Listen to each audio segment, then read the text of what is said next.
प्रेम से बोलिए गुरु भगवान की जय। देवियों एवं सज्जनों, फिर मैं अगले भाग में आपके सामने प्रस्तुत हूँ उस परम ज्ञान के साथ। माया बहुत प्रकार से उपद्रव करती है, उसको जानना बहुत दुष्कर है। बड़े बड़े ज्ञानी ध्यानी इसके जाल में फंस जाते हैं। बड़े बड़े तपस्वी, बड़े बड़े महर्षि, सब लोग इसमें फंसे हैं। ये ऐसा इसका जाल है, जब ईश्वर की कृपा हो, गुरु की कृपा हो, तभी इससे आप बेदाग निकल सकते हैं, अन्यथा बहुत मुश्किल है। बहुत कहना बहुत मुश्किल है जिसे कैसे पार पाया जाए। तो नारद ऐसे देवर्षि जो पूरे ब्रह्मांड में विचरण करने वाले, सबका खबर रखने वाले, उनको भी माया नहीं बख्शा, जबकि वो हर पल हरि के स्मरण में ही रहते थे। फिर भी उसको बहुत बुरी तरीक़ा से पकड़ा। तो माया बहुत दुष्कर है। ब्रह्मा को मारे, विष्णु को मारे, नारद के मारे, सभा बीच पटकी, चेत करो बाबा।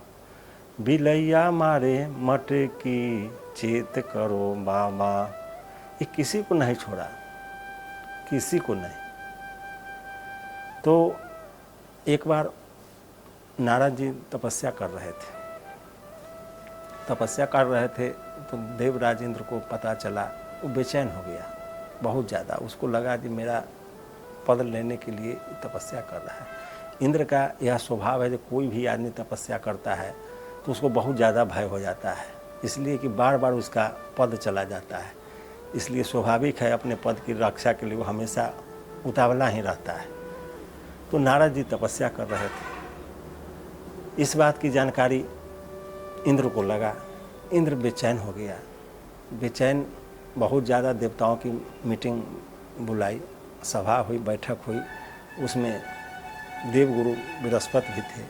सब लोगों ने आपातकालीन बैठक बुलाकर यह निर्णय किया कि नारद को तपस्या के भंग कर दिया जाए, ताकि वह इस पद को प्राप्त नहीं कर सके। उसमें विडंबना यह है कि देवगुरु बृहस्पति भी इस सच्चाई को नहीं समझ सके। जो देवर्षि है, साधु से हो ही न कारज हानि। साधु क्या करेगा, वो तो तपस्या कर रहा है, उसको इंद्र पद से क्या मतलब है। लेकिन सब लोगों ने एक साथ एक स्वर में कहा कि ठीक है, इसकी तपस्या को भंग कर दिया जाए।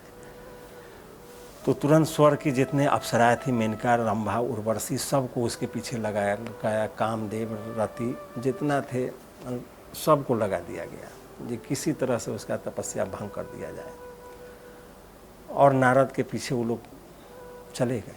नारद तपस्या कर रहे थे, सब लोग उनके इर्द गिर्द फैल के उनके तपस्या भंग करने के लिए तमाम प्रकार से बसंत ऋतु का आगमन हो गया। कोयल कूकू करने लगी, मंद सुगंध पवन बहने लगे, सुगंधित हवाएं हो गई, सारे पुष्प खिल गए। अनेक प्रकार के मनोरम दृश्य को पैदा कर दिया। और मेनका, रंभा, सारे उर्वशी अपने अपने नाच गान प्रस्तुत कर दिए। उसके बाद भी नारद जी का ध्यान नहीं टूटा। तो सब लोग डर गया, जब ये तो भाई ब्रह्म ऋषि हैं, कहीं हो ना हो इस सबों को श्राप दे दे। और एक बार कामदेव धोखा खाए हुए था, भगवान शिव के ध्यान तोड़ने में जो भस्म हो चुका था। मेनका, रंभा कितनी बार पत्थर हो चुकी थी मुनियों के ध्यान तोड़ने के चक्कर में, इसलिए वो सब डर गई। देखा जी इस बार भी हम लोगों का अंत निश्चित है, तो उससे पूर्व क्यों ना हम लोग मिल लें इनसे और इनको इस सारे सच्चाई को बता दें। सारे कार्यकलाप के बाद यदि नारद जी का ध्यान नहीं टूटा, तो सब लोगों ने मिलकर, सारे जो ध्यान तोड़ने वाले टीम थे, सब मिलकर नारद जी की स्तुति करने लगे। जब नारद जी का ध्यान टूटा तो नारद जी आश्चर्य में पड़ गए, भाई आप लोग यहाँ क्यों? कहा कि हम लोग इंद्र के आदेश से आपका ध्यान तोड़ने के लिए आए थे, लेकिन आप तो भगवान शिव से भी ऊपर चले गए। लाख प्रयास के बाद भी आपने ध्यान नहीं तोड़ा। तो हम लोग आपके शरण में हैं, स्तुति कर रहे हैं, हम लोगों का कोई गलती नहीं है, हम लोगों को माफ़ करें। और आप शिव से ऊपर हो गए। भगवान शिव तो भस्म कर दिए थे, लेकिन आप तो भस्म भी नहीं कर किए और हम लोग आपके सामने झुक गए। आप काम विजेता हो गए। अब नारद जी को माया उसी समय पकड़ लिया। देखिए कितना सूक्ष्म है माया। वो वक्त का तलाश करता है, बड़े बड़े ज्ञानियों को चित कर देता है। नारद जी को तुरंत अहंकार माया पकड़ लिया। माया छाया एक सी बिरला बाचे कोई। माया और छाया एक सी है, बिरला ही कोई इसको बता सकता है। तो माया उनको चपेट दिया, उस माया के चक्र में पड़ गए। अब वो वहाँ से उठे और इनको अहंकार हो गया, चारों तरफ बात फैल गया। नारद जी कामदेव को जीत गए, काम विजेता हो गए, काम विजेता हो गए। नारद जी अभिमानवश बीना बजाते हुए अहंकार में फर्जी ऐठन में चल दिए, जो हम तो अब शिव से ऊपर हो गए। शिव तो कामदेव को भस्म कर दिए थे, लेकिन हम तो कामदेव को भस्म भी नहीं किया और जीत भी गए। इस अहंकार में वो भटकने लगे। भटकते भटकते वो चले गए अहंकारवश ब्रह्मा जी के पास।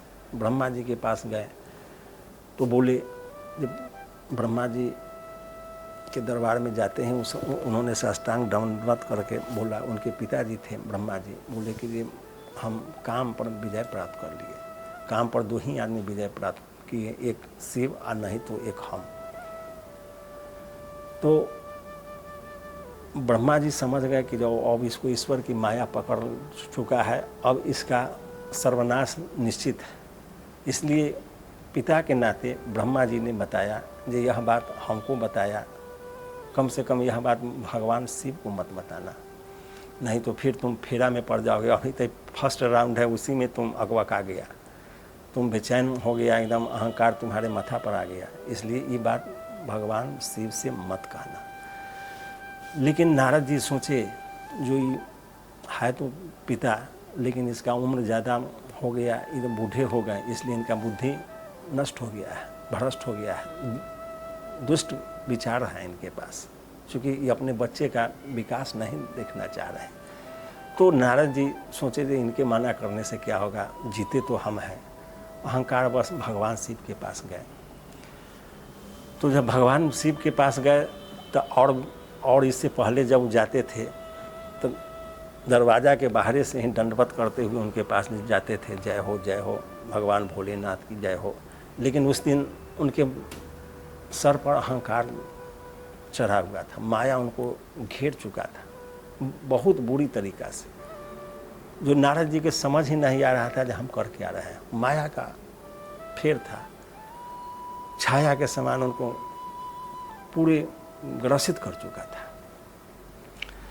तो जब कैलाश पर प्रवेश किए तो जो ही भगवान शिव उनको दिखाई पड़े तो और दिन दूर से दंडवत करते थे। उस दिन उन्होंने पास में पहुंच गया, सोचा जी आप भी काम विजेता, हम भी काम विजेता।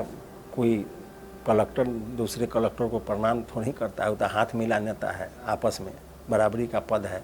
इस अहंकार में भटक गया और बताया कि देखिए भगवान भोलेनाथ, हमने तो काम पर विजय प्राप्त कर लिया है और आपके बराबर में हम आ गए। भगवान शिव बगल से त्रिशूल उठाए और उसको कहें भाग यहाँ से, चुट्टा कहीं का, अभी प्रथमे स्टेज में तुम इतना ज़्यादा, अभी तो प्रथम राउंड है, इसी में तुम अकबकाया हुआ है, भागो यहाँ से। और यहाँ बताया से बताया, कम से कम भगवान विष्णु से यह बात मत बताना, निकल यहाँ से, फुटो जल्दी। नारद जी वहाँ से निकले, उनको गुस्सा आ गया, उनको लगा दे यह दुष्ट आदमी है, किसी का भलाई नहीं सोचता है, ये अपने भस्म शरीर में भस्म रखौरा राख लपेट के बैठा हुआ है, किसी का भलाई नहीं चाहता, अपना से ऊपर किसी को होने देने का इनका विचार नहीं है, बहुत भारी दुष्ट है। यह विचार करते हुए वहाँ से निकल गया।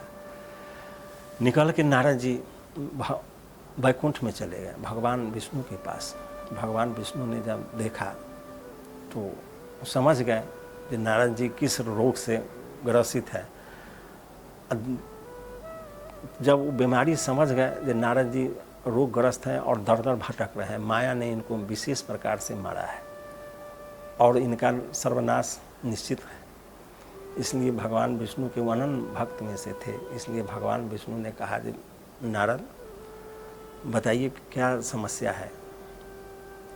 तो नारद जी बताया, ब्रह्मा जी और शिव जी के मना करने के बावजूद भी नारद जी अहंकारवश भगवान विष्णु को बता दिए कि हम काम पर विजय प्राप्त कर लिए और हम काम विजेता हो गए, भगवान शिव से ऊपर हो गए, भगवान शिव से ऊपर हो गए और हमको अब त्रिलोक विजेता का पद मिलना चाहिए। इस अहंकार में भटक गए।